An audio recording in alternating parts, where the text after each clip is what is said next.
Assalamualaikum warahmatullahi wabarakatuh. Ya ayyuhalladzina amanu kunu qawwamina lillahi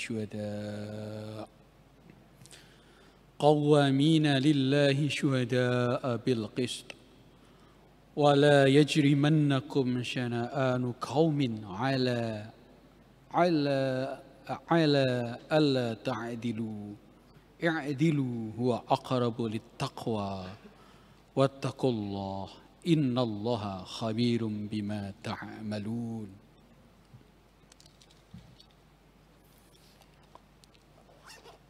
Ketua dan Sekretaris Senat, para warek,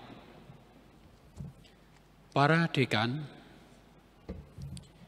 Direktur Pascasarjana, dua Kabiro, para wadek dan asisten Direktur Pascasarjana, para ketua lembaga, kepala unit, para kaprodi, sekprodi, para kabak, kasubag, para dekan, tendik, mahasiswa. Selamat Profesor Dr. Kiai Haji Agus Najib dikukuhkan menjadi guru besar yang ke-6. Kita masih menanti Profesor Casmini dan Profesor Ruhaini Zuhayatin. Ada 8 guru besar selama periode ini yang akan dikukuhkan dan sudah dikukuhkan. Kita aktifkan lagi program postdoc dan kita evaluasi supaya lebih produktif dengan cara yang wajar, tidak instan dan tidak melanggar hukum dan tidak melibatkan unsur plagiarisme dan ghostwriter. UIN Sunan Kalijaga untuk bangsa, UIN Sunan Kalijaga mendunia. Mari kita berdoa segera pandemi COVID-19 ini berlalu. Mari syukuri nikmat Allah yang luar biasa kepada UIN Sunan Kalijaga. Terakreditasi unggul, pertama di PTKI, di Kementerian Agama, 12 PT umum di Indonesia. Doakan kita akan membangun kampus 2 Pajangan. Mari syukuri prestasi tim UIN Sunan Kalijaga, penuh dengan kejujuran, komitmen, kecintaan pada ilmu, bangga pada teman-teman UIN Sunan Kalijaga, saling mengutip, saling menghargai karya, saling mendorong, saling mendukung, saling mendoakan, dan sukses bersama-sama. Mari syukuri, kampus kita adalah BLO terbaik PTKI Kementerian Agama. Akreditasi terbaik. Para mahasiswanya juara seni dan olahraga. Alhamdulillah. Prof. Agus Najib, setelah saya membaca naskah, saya senang dan mengapresiasi pengalaman beliau sebagai seorang ilmuwan dalam bidang usul fikih seperti seniornya Profesor Kiai Haji Yudian Wahyudi, MA PhD. Alhamdulillah. Saya melihat madhab Sapen Barat Jalan, yaitu Fakultas Syariah Barat Jalan Timoho. Kalau itu dihadapkan dengan madhab Sapen Timur Jalan Timoho, Fakultas Usuluddin. Kita jelas melihat sanad dan rawi atau chain of transmission. Di Barat Jalan ada dahulu kala Profesor Hasbi Asidiki yang menjadi tesis S2 Profesor Yudian Wahyudi. Lalu di bawah beliau saya mengenal secara pribadi Pak Yai Malik Madani, Profesor Abdus Salam Arif, Ismail Taib, Profesor Sa'ad Abdul Wahid, Dr. Abdul Rahim, Dr. Hamim Ilyas, dan Profesor Syamsul Anwar. Kebetulan saya mengenal beliau secara pribadi. Saya mengambil kelas Profesor Sa'ad Abdul Wahid, kelas tafsir, begitu juga dengan Dr. Abdul Rahim. Saya bagian dari syariah walaupun saya usuluddin timur jalan. Karena di masa transisi tafsir hadis pindah ke usuluddin, dosen-dosennya adalah Fakultas Syariah. Pak Yai Syahiron, Wakil Rektor 2, sebagai bentuk dari transisi itu, beliau adalah dalam tanda kutip mata-mata syariah yang diletakkan di usuluddin. Atau agen usuluddin yang diambil dari syariah. Tafsir hadis zaman saya dipenuhi dengan orang-orang syariah. Pak Hamim Ilyas, Pak Syamsul, Pak Yai Malik Madani, Prof. Sa'ad Abdul Wahid, Ismail Taib, Anhar Rashid, Profesor Husain Yusuf, Abdul Salam Arif. Jadi saya adalah produk syariah yang diusuluddinkan, bukan mata-mata seperti Pak Yai Syahiron. Yang saya pelajari dan mungkin tindak lanjuti adalah fikih Indonesia. Sebagaimana yang digagas teman-teman yang berkumpul di Cirebon, fikih Indonesia ini secara eksplisit saya dijumpai pada Ketua Majelis Ulama Indonesia, yaitu beliau Kiai Haji Ali Yafi.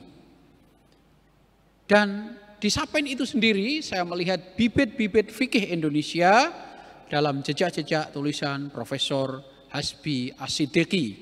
Jadi kita harus sangat bangga fikih Indonesia lahir dan pertama secara eksplisit dari Yogyakarta, Sapen, Barat Jalan. Saya melihat diagram Profesor Agus Najib, beliau terangkan tentang norma ideal moral syariah, yaitu hasil dialektika antara maqasid ammah, maqasid khassah, maqasid juz'iyah, ilat hukum, dan nas syar'iyah. Beliau Pak Agus Najib hubungkan dengan norma uruf dan waqi' yang beliau sebut sebagai empiris, yaitu pengamatan lapangan. Ini yang menurut Prof. Agus Najib menghasilkan norma hukum Islam. Walaupun Prof. Agus Najib seorang syariah, saya saksikan ada jejak-jejak usuluddin di dalam tulisannya. Saya kutip, dialektika ini dimaksudkan untuk membentuk formulasi hukum Islam yang jelas dan konkret, sehingga tidak hanya berupa fikih yang masih bersifat anjuran moral. Halaman 44, bisa dicek.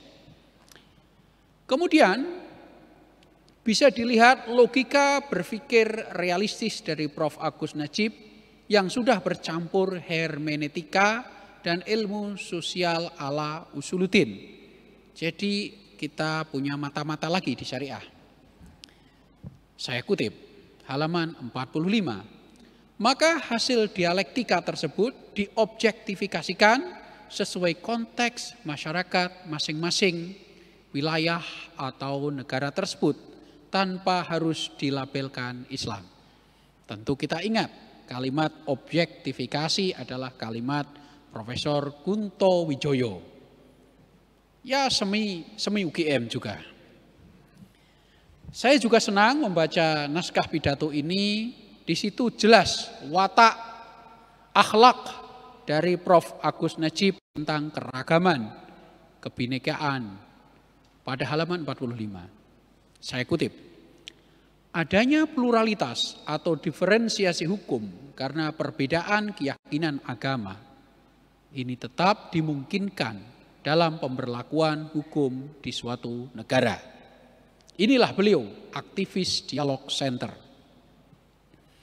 Semangat otokritik ditunjukkan Prof. Najib karena di Dialog Center beliau bersama Pak Dr. Zainuddin, Ibu Fatma Amalia, di baris ketiga.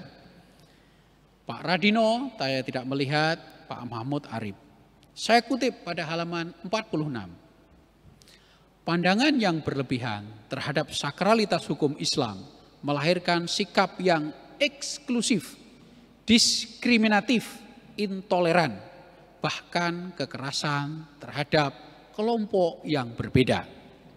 Dalam realitasnya, sikap eksklusif dan intoleran tersebut tidak hanya dimiliki oleh individu, tetapi juga oleh kelompok masyarakat, bahkan negara.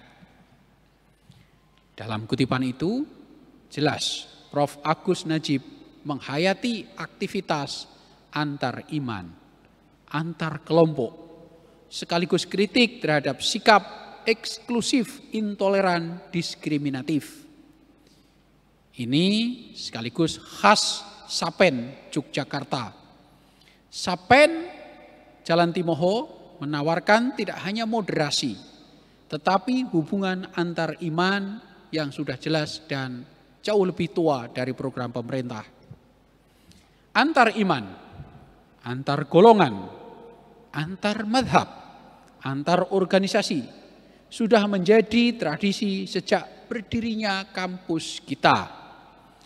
Prof. Najib memperlihatkan di dalam naskah itu ada nilai-nilai Mukti Ali, Amin Abdullah, dan Mahasin. Tentu Prof. Najib adalah kubu Syariah Barat Jalan. Tetapi kubu Timur Jalan, Fakultas Usuluddin, dan juga kubu Barat Jalan, Fakultas Adab. Prof. Najib menunjukkan sikap akomodatif dan dialektik. Pembahasan hukum Islam tidak hanya pada fikih, tetapi juga dasar dan logika berfikir, yaitu usul fikih. Ini juga mencakup persoalan ilmu sosial dan empiris. Namun yang membuat ini lebih lagi adalah semangat dialog antar iman. Saya senang dengan usulan redesign usul fikih tanpa merobohkannya. Satu sisi reformis tetapi juga mempertahankan yang lama. Al-akhdu bil jadidil aslah. Tetapi masih al-muhafadhah alal qadimis shalih. Kata Pak Agus Najib, redesign usul fikih diarahkan untuk mendekatkan dan menginterkoneksikan antara hukum Islam dan keilmuan hukum pada umumnya, di samping mendudukkan posisi hukum Islam secara proporsional antara dimensi sakral dan profan. Ketika kita berbicara sakral dan profan, tentu ingat Prof. Amin Abdullah. Prof. Agus Najib menekankan pentingnya redesign. Saya baca ulang kalimat beliau. Oleh karena itu, dalam proses perumusan norma hukum Islam, hasil dialektika internal antara nas dan maqasid, kemudian didialektikan dengan realitas empiris yang ada. Dengan demikian, norma hukum Islam dapat dikatakan seperangkap aturan sebagai hasil dialektika antara nilai-nilai syariah dengan norma kebiasaan masyarakat yang dirumuskan secara sadar dan sengaja untuk mewujudkan ketertiban dalam masyarakat. Halaman 47-48. Terakhir saya akan kutipkan pidato beliau pada halaman 50. Perhatian beliau tentang isu negara. Semoga menjadi direktur di BPIP.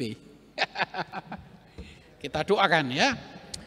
Saya kutip, ini modal beliau menjadi direktur di BPIP. Hukum nasional di Indonesia yang berwawasan Nusantara akan sangat membutuhkan kontribusi hukum Islam. Karena hukum Islam dalam perumusannya tidak saja didasarkan pada norma ideal moral dari syariah, tetapi juga mempertimbangkan budaya dan realitas empiris yang ada dalam masyarakat Indonesia. UIN Sunan Kalijaga untuk bangsa, UIN Sunan Kalijaga mendunia. Ya ayyuhalladzina amanu kunu qawwamina lillahi syuhada'a bil qist wala yajrimannakum syana'anu qaumin ala alla ta'dilu i'dilu huwa aqrabu littaqwa wattaqullah innallaha khabirum bima ta'malun. Shadaqallahul azim. Wassalamu alaikum warahmatullahi wabarakatuh.